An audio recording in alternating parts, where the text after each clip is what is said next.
Salut à toi, salut à toi. Aujourd'hui, je vais te montrer comment retoucher une photo de A à Z. Oui, voilà, ma photo est ouverte.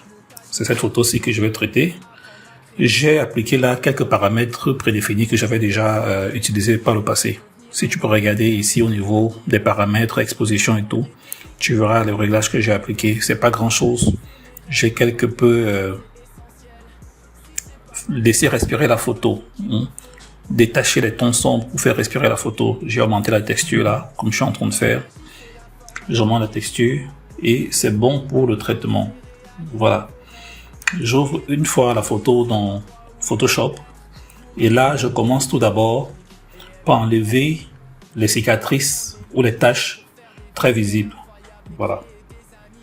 On remarque qu'au niveau du genou, elle a une grosse cicatrice, peut-être un accident qui a fini par une opération. J'enlève cette tache-ci sur son pied. Pourquoi cet outil?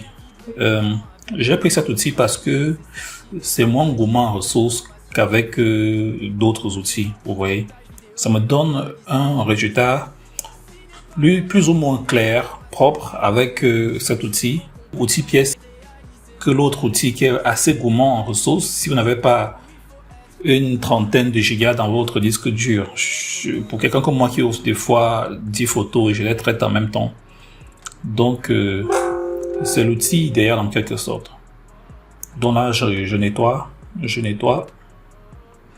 Bon, pour ceci, pour cette grosse cicatrice-ci, cet outil n'est pas adapté. Elle n'est pas adaptée.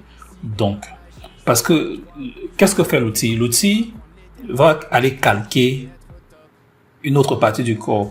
Et de préférence, cette partie-là doit ressembler à la partie qu'on veut remplacer. Vous voyez, c'est un peu comme une chirurgie réparatrice où on enlève d'un point A pour remettre à un point B. Donc, pour cette grosse cicatrice-ci, c'est le genou, c'est le seul endroit où on peut dupliquer en quelque sorte. Donc, l'outil supprimé est mieux que l'outil pièce quand il faut réparer les zones défectueuses.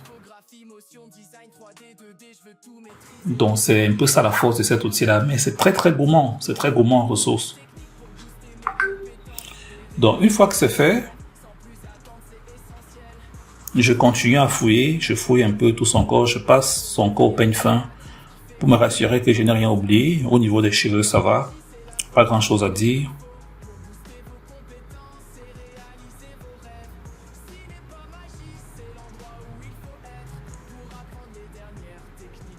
Ok, tout de suite, je passe à Retouching Academy pour séparer mes fréquences. Voilà, j'utilise via Gaussian Blur. Ok, une fois que les fréquences sont séparées, je vais utiliser ce calque-ci, Low Frequency Color and Tones. Donc, le calque d'image, voilà, que je vais par la suite lisser. Donc, l'outil que je viens de pipeter, celui que vous voyez là,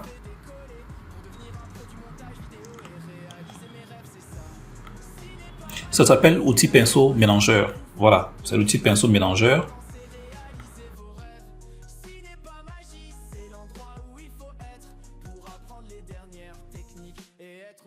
Une fois que j'ai pris mon outil pinceau mélangeur, je commence à lisser, comme vous voyez, je suis en train de lisser. Mais regardez plus haut au niveau des paramètres, toujours regardez ici, la fenêtre d'options, vous verrez ici que l'humidité est à 9%. Voilà, si c'est trop prononcé, ça peut déranger. Et quand vous utilisez cet outil pinceau mélangeur, des fois la première application peut laisser une tache blanche. Ne vous inquiétez pas, vous faites juste un CTRL Z et vous appliquez pour une deuxième fois et ça va aller. Donc vous voyez comment ça uniformise le ton. C'est en fait ça son rôle, uniformiser le ton, adoucir les transitions entre les tons sombres et les tons clairs. Donc, qu'est-ce que je fais quand j'utilise? Au niveau du pied ici par exemple, je vais prendre la partie de son pied qui est le plus clair et essayer de mélanger pour chasser les tons sombres comme je suis en train de faire là. Donc je mélange, je chasse les tons. Disons que les taches coriaces qui résistent au changement.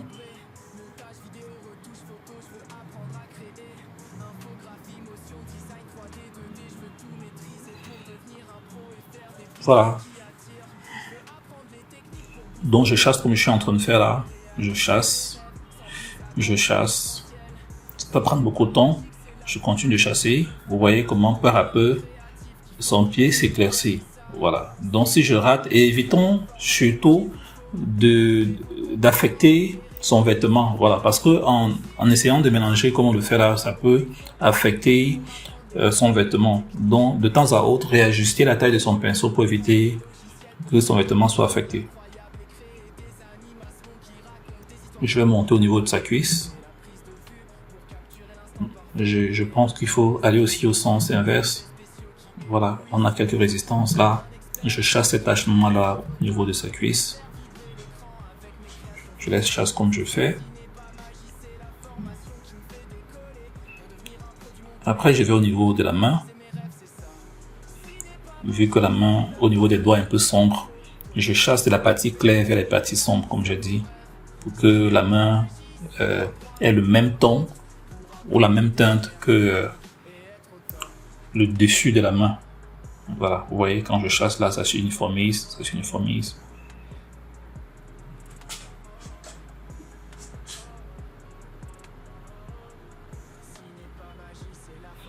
Voilà, ça s'uniformise comme je suis en train de faire.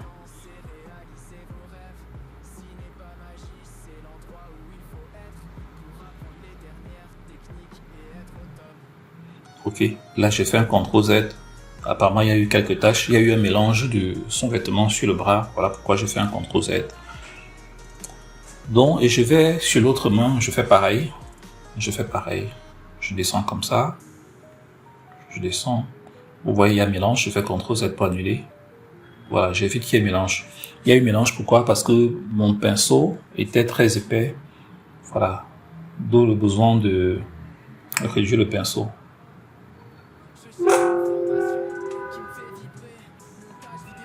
Maintenant, je vais aller au niveau du ventre. Au niveau du ventre, voilà. Je fais ainsi. Et attention d'aplatir le relief. Parce que si vous ne faites pas attention à la taille de votre pinceau, vous risquez d'aplatir le relief. Pour un ventre rond comme celui-ci, ça peut se trouver en train d'être plat à la surface. Et c'est les choses à éviter. Donc, il faut l'utiliser en tenant compte du relief. C'est très très important. Vous voyez les zones très éclairées sur son ventre. J'évite de les toucher de peur que ça aplatisse le relief. Voilà. Je fais un avant-après. On voit le changement tout de suite. Comment ça saute aux yeux. Ok. Ceci fait, je vais au niveau du visage. J'essaie de lisser. Je lisse. Je lisse. Ok, vous voyez comment je fais vraiment attention à la taille du pinceau. Les endroits qui sont où il y a trop de détails sur son corps, je réduis vraiment le pinceau pour y passer sans trop de difficulté. Et surtout pour éviter d'aplatir le relief comme j'ai dit. Voilà, je vais chasser cette marque très prononcée qui quitte de son nez et descend jusqu'au menton.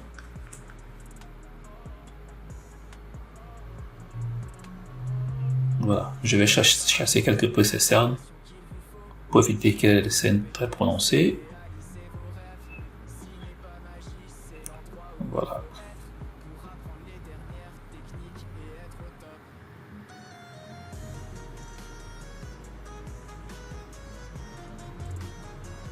Ok, là j'adoucis mieux la lumière sur son visage. J'adoucis mieux la lumière.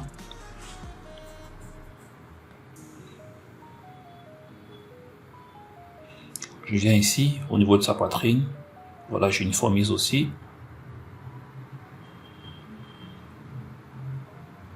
Je fais un avant-après pour voir le résultat. On voit qu'il y a un net changement. Sur le coup, quand vous le faites, vous ne réalisez pas que c'est en train d'apporter des modifications significatives. Voilà, c'est quand vous faites un avant-après que vous réalisez que... Oh. Donc, la petite astuce, ne soyez pas pressé de voir les résultats tout de suite. Prenez votre temps et faites un truc qui soit vraiment beau et acceptable. Donc, je continue. Vraiment, ça, c'est l'étape la plus fastidieuse. C'est la plus fastidieuse, la plus épuisante. Mais ça vaut le coup. Ça vaut le coup de prendre son temps, de prendre son mal en patience et de faire bien les choses. Je vais chasser quelque peu cette lumière-là qu'on voit sur sa lèvre, au-dessus de sa lèvre. J'ai changé d'outil, je prends l'outil clone et je vais chasser ça quelque peu. Je me rends à ce que l'opacité soit réduite. Bon, je vais réduire ça à 27%, c'est bon. Je chasse un peu les zones très éclairées de son visage, au niveau de ses narines aussi. Là, voilà. Le but n'est pas de tout enlever, c'est de vraiment réduire pour que cela soit éclairé de manière acceptable. Voilà, une fois qu'on a un éclairage, une surbrillance acceptable, on est bon. Je fais pareil au-dessus de sa lèvre là. Je réduis quelque peu. Je ne vais pas tout enlever, comme j'ai dit. Ok. Là, c'est plutôt cool, c'est acceptable. Je vais continuer.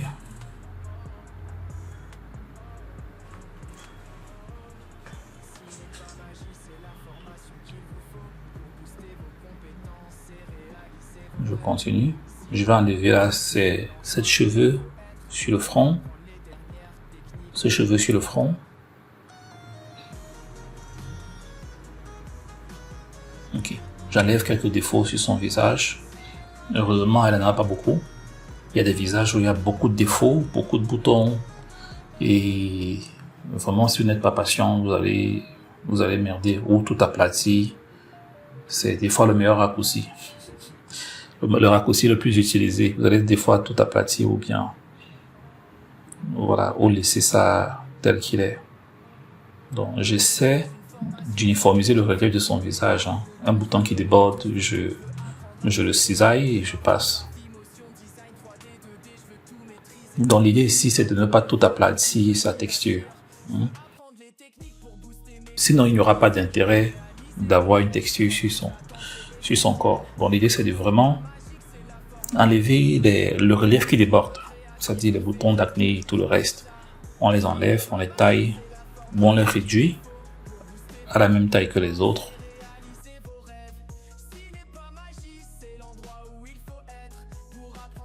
Donc, ici au niveau du ventre, je vais lisser. Je vais lisser, je vais permettre de lisser. Pour éviter qu'on voit ces vergetures qui sont très prononcées. Il y en a qui aiment ça. Voilà. Donc, s'il y a une cliente que ça ne dérange pas, vous pouvez lisser les vergetures. Hein. C'est pas mauvais. C'est plutôt des vergetures assez jolies. Vous avez bien dessiné. Mais moi, j'ai fait le choix d'enlever. Pour que ça ne vienne pas gâcher l'ensemble de mon travail. Voilà. Pour que ça s'uniformise avec tout le reste de mon travail.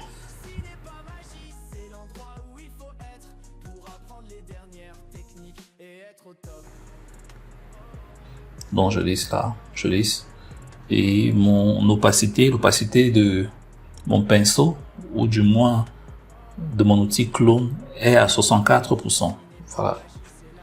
Parce que l'idée derrière, c'est de ne pas tout écraser.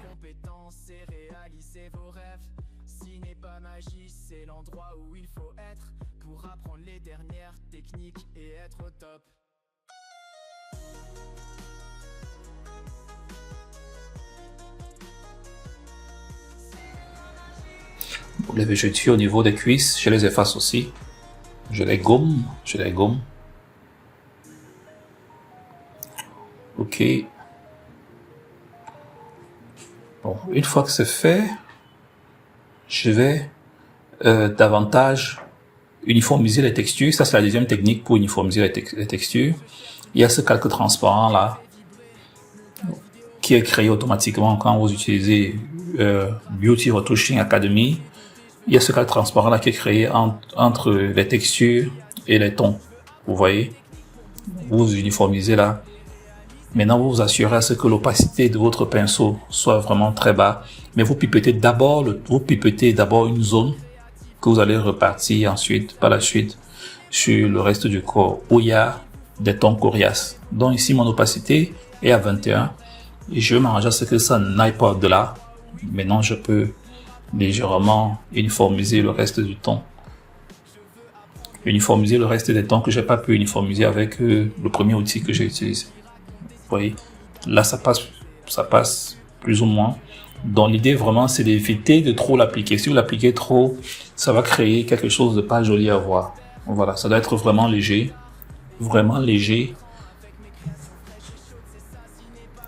Ok. Parce que lui, qu'est-ce qu'il fait? Il vient juste cacher les tons coriaces qui sont en dessous. Il n'enlève pas, lui, il cache. Contrairement au premier outil, que lui, il enlève. Il enlève. Du moins, il mélange les tons clairs ou acceptables aux tons coriaces de manière à ce qu'ils disparaissent. Mais comme vous avez remarqué, il y a des résistances partout. Il y a des résistances. Là, maintenant, je passe à l'étalonnage. J'ai mon outil coupe. Je vais commencer à contraster les tons. Je monte un peu de lumière. Après, je descends les tons foncés pour créer ce contraste-ci. Voilà. Une fois que le contraste est créé, je vais sauvegarder et après, je vais changer le background. Je vais sur Adobe Express, je glisse ma photo et je clique sur supprimer l'arrière-plan. Ça me supprime l'arrière-plan. C'est plutôt beau comme résultat. Après, je reviens sur Photoshop. J'ajoute un arrière-plan. J'essaie de faire une composition. Voilà, je crée une ombre en dessous de ses pieds pour qu'on ait l'impression qu'elle est vraiment dans son espace. Une fois l'ombre est créée, j'ajoute mon étalonnage et le tour est joué. Voilà. Si ce background vous plaît, je vais vous mettre gratuitement mon pack de background. Je suis sûr que ça va vous servir. Il y en a plein de backgrounds qui peuvent vous servir là, comme vous pouvez voir à l'écran. Donc je vais le mettre là dans la description. Ce que vous avez à faire, c'est aller télécharger et c'est gratuit. Si toi aussi tu aimerais t'entraîner sur cette photo, je vais mettre la ressource juste en description. Je vais te mettre le fichier RAW et le fichier PSD déjà fini, où tu pourras voir comment est-ce que j'ai étalonné et les différents paramètres que j'ai appliqués. Et si vous voulez des formations poussées sur la retouche photo, j'ai une formation aussi de A à Z avec et sans plugin. C'est juste dans la description, vous allez voir cette formation-là. Et plein d'autres formations que je fais comme ça, en montage vidéo sur Premiere Pro, en retouche photo, en motion design sur After Effects, en montage vidéo sur CapCut. Je suis Scandy Decimal, réalisateur cinéma et producteur. Venez profiter de mes 18 ans d'expérience dans le montage vidéo, la retouche photo, le motion design et les prises de vue. Je forme, je vous attends. C'est la formation qu'il vous faut pour booster vos compétences et réaliser vos rêves.